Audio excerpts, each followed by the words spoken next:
पूरी दुनिया कांप गई थी। इसीलिए अमेरिका ने 7 अक्टूबर को इजरायल पर हुए हमास के हमले की तुलना 2008 में हुए मुंबई हमले से कर दी।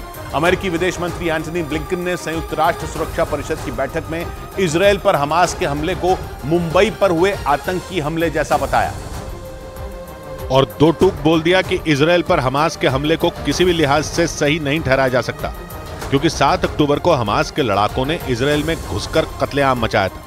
इजरायल का आरोप है कि हमास ने महिलाओं और बच्चों तक की बड़ी बेरहमी से हत्या कर दी थी। हमास के इस हमले से न सिर्फ इजरायल बल्कि पूरी दुनिया दहल गई थी। इसी हमले का जिक्र अमेरिका के विदेश मंत्री एंटनी ब्लिंकन ने संयुक्त राष्ट्र सुरक्षा परिषद की बैठक में किया। अपने संबोधन में उन्होंने हमास के हमले की तुलना 2008 में मुंबई में हुए 26/11 आतंकी हमले से कर दी। They're unlawful and unjustifiable, whether they target people in Istanbul or Mumbai, in New York or Kibbutz Berry. इसके साथ ही एंटनी ब्लिंकन ने हमास के हमले को एक आतंकी हमला करार दिया। उन्होंने बेगुनाह लोगों की हत्या को जघन्य अपराध बताया और उन्होंने यह भी साफ कर दिया कि इजरायल का हमास के ठिकानों पर हमला करना गलत नहीं है। इसके पीछे अमेरिकी विदेश मंत्री ने यह दलील दी कि किसी भी देश को आतंकवाद के खिलाफ अपनी सुरक्षा करने का पूरा अधिकार है और इजरायल उसी अधिकार के तहत अपनी सुरक्षा के लिए हमास को मिटाने में जुटा है, क्योंकि कोई भी देश अपने लोगों की हत्या को बर्दाश्त नहीं कर सकता। संयुक्त राष्ट्र सुरक्षा परिषद में अमेरिका ने दूसरे देशों से भी आतंकवाद को रोकने और इजरायल का समर्थन करने की अपील की।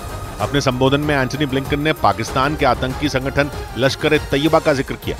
उन्होंने हमास के हमले और मुंबई के 26/11 हमले के बीच समानता भी बताई। They're unlawful and unjustifiable, whether they're carried out by ISIS, by Boko Haram, by Al-Shabaab, by Lashkar-e-Taiba, or by Hamas.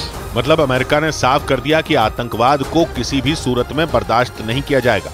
इसी वजह से ये माना जा रहा है कि करीब 3 हफ्तों से जारी इस जंग में अमेरिका इजरायल का साथ नहीं छोड़ने वाला, क्योंकि अमेरिका भी इजरायल की तरह ही हमास का खात्मा चाहता है। संयुक्त राष्ट्र सुरक्षा परिषद में अमेरिकी विदेश मंत्री एंटनी ब्लिंकन ने इस बात का भी जिक्र किया कि हमास के लड़ाकों ने मुंबई में हुए 26/11 आतंकी हमले की तरह ही इजरायल में घुसकर हमले को अंजाम दिया था और उसी हमले की वजह से इजरायल हमास को मिटाने की कसम खा चुका है। हमास के ठिकानों को तबाह करने के लिए इजरायल हवाई हमले कर गाजा पट्टी को मलबे के ढेर में तब्दील करने पर तुला है। एंटनी ब्लिंकन के मुताबिक 2008 में मुंबई पर हुए आतंकी हमले और 7 अक्टूबर को इजरायल पर किया गया हमला एक ही जैसे थे, क्योंकि 26 नवंबर 2008 को पाकिस्तान से समंदर के रास्ते लश्कर-ए-तैयबा के 10 आतंकी मुंबई में घुसे थे।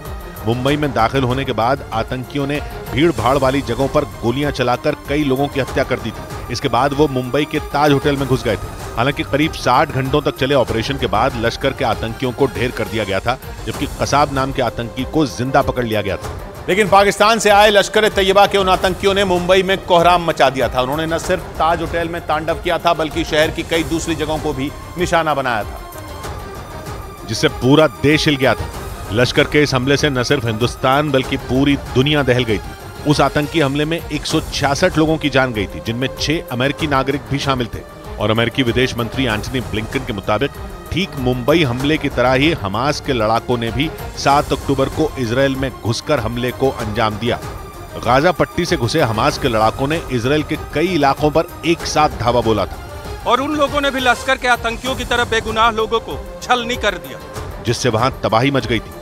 उसी दिन हमास के लड़ाकों ने किबुत्ज रईम इलाके में चल रहे एक म्यूजिक फेस्टिवल पर भी हमला कर 250 से ज्यादा लोगों को मौत के घाट उतार दिया था।